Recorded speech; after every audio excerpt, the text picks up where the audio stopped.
Selamat pagi saudara dan saudari. Apakah kamu telah bersorak-sorai? Tuhan telah bangkit dari kematian dan Dia tinggal di dalam hati kita.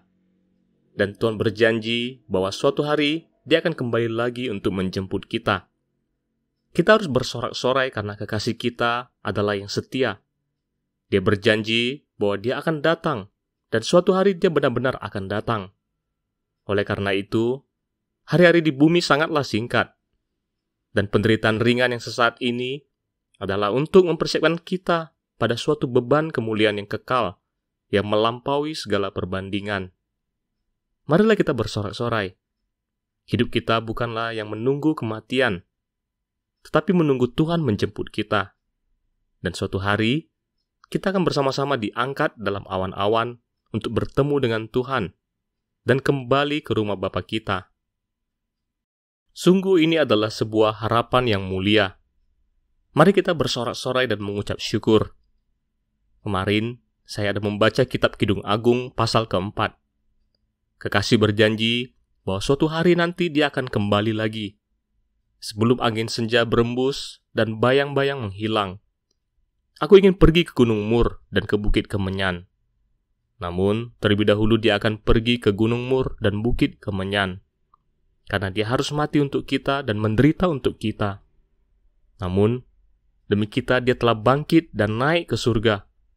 Dia telah menggenapi impian kasih-Nya untuk menyempurnakan jemaat. Sehingga kita bisa berkumpul bersama untuk selamanya. Untuk bertatapan muka dan sehati selamanya. Betapa berharganya, karena sebelum angin senja berembus dan bayang-bayang menghilang, kesayangannya mendesak kekasih-Nya untuk kembali lebih awal.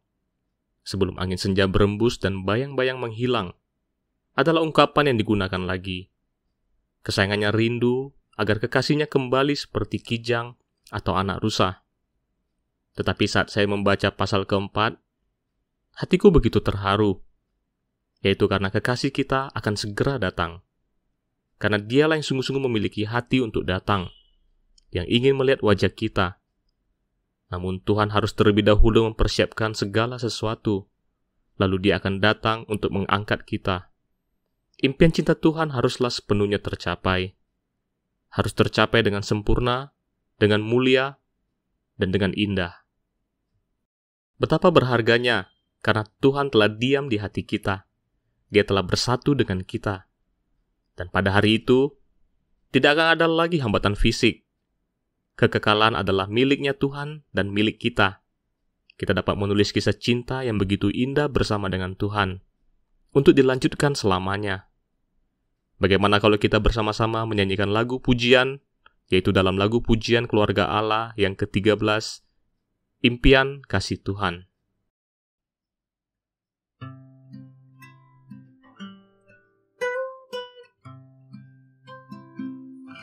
Demi hasrat cintamu, pikirkan sepanjang kekal. Berikan hidupmu, curahkan darah, genapi impianmu dan kerinduanmu. Penyatuan antara kau dan aku selamanya tinggal di hatiku. Penyatuan cinta dan terikat jadi satu, roh sehati. Hasrat kepuasan dan sukacitamu, kegembiraan dan kelegaanku. Tuhan, Kaulah milikku,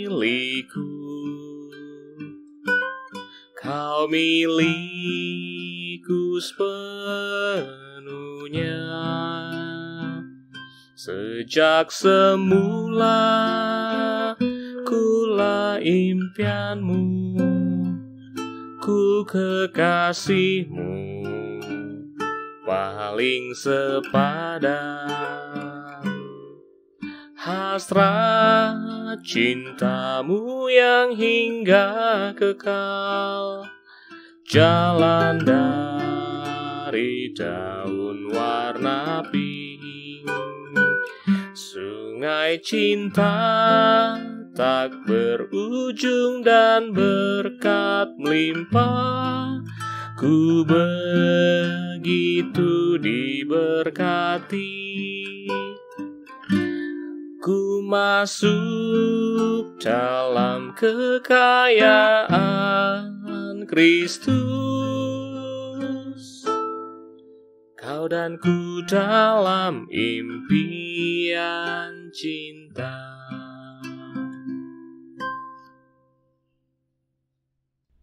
Kita tahu bahwa di bumi ini banyak orang yang memiliki impian, dan mereka sangat ingin membayar harga yang mahal untuk mewujudkan impian mereka itu. Mereka akan menghabiskan banyak waktu dan kehidupan agar di suatu hari nanti impian mereka dapat terwujud. Lalu, bagaimana dengan impian Tuhan? Impian Tuhan adalah kita. Betapa Dia rindu untuk bersatu dengan kita selamanya, untuk bersama-sama dengan kita, untuk menikmati impian cinta yang kekal.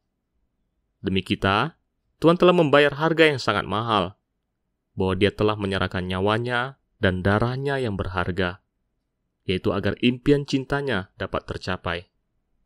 Saudara-saudari, kita telah memperoleh berkat yang paling berlimpah. Bagaimanakah kamu menanggapi akan kasih-Nya? Dan apakah impianmu? Mari kita menyanyikan lagu pujian ini sekali lagi. Mari kita serahkan hati kita padanya.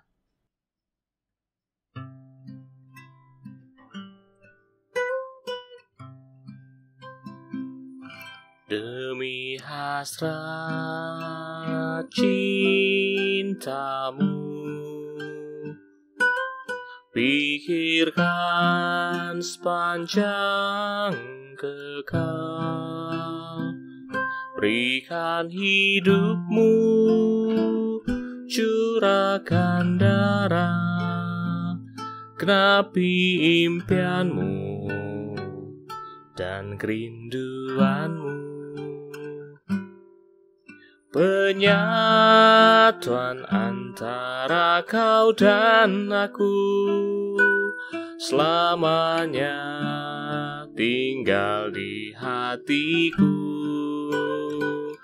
Penyatuan cinta dan terikat jadi satu, roh sehati. Hasrat kepuasan dan sukacitamu, kegembiraan dan kelegaanku. Tuhan, Kaulah milikku, Kau milikku sepenuhnya. Sejak semula kulah impianmu, ku kekasihmu paling sepadan. Hasrat cintamu yang hingga kekal, jalan dari daun warna pink. Sungai cinta tak berujung dan berkat melimpah. Ku begitu diberkati. Ku masuk dalam kekayaan Kristus. Kau dan ku dalam impian cinta.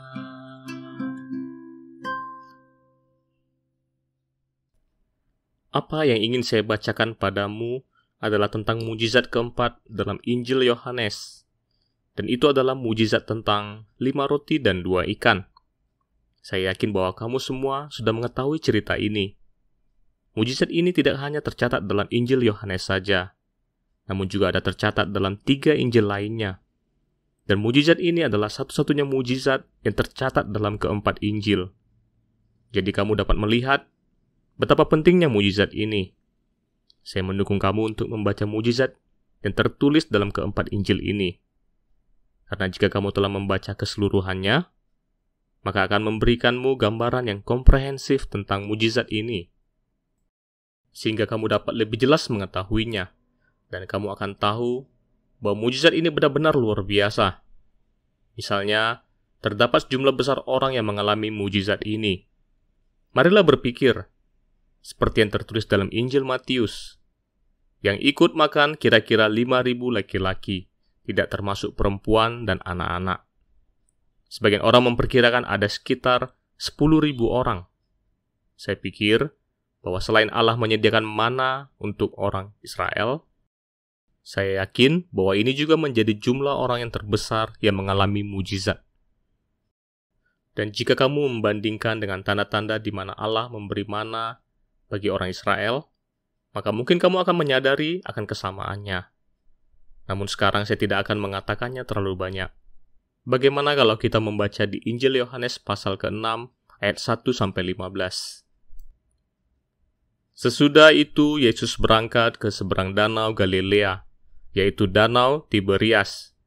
Orang banyak berbondong-bondong mengikuti dia, karena mereka melihat mujizat-mujizat penyembuhan yang diadakannya terhadap orang-orang sakit. Dan Yesus naik ke atas gunung dan duduk di situ dengan murid-muridnya.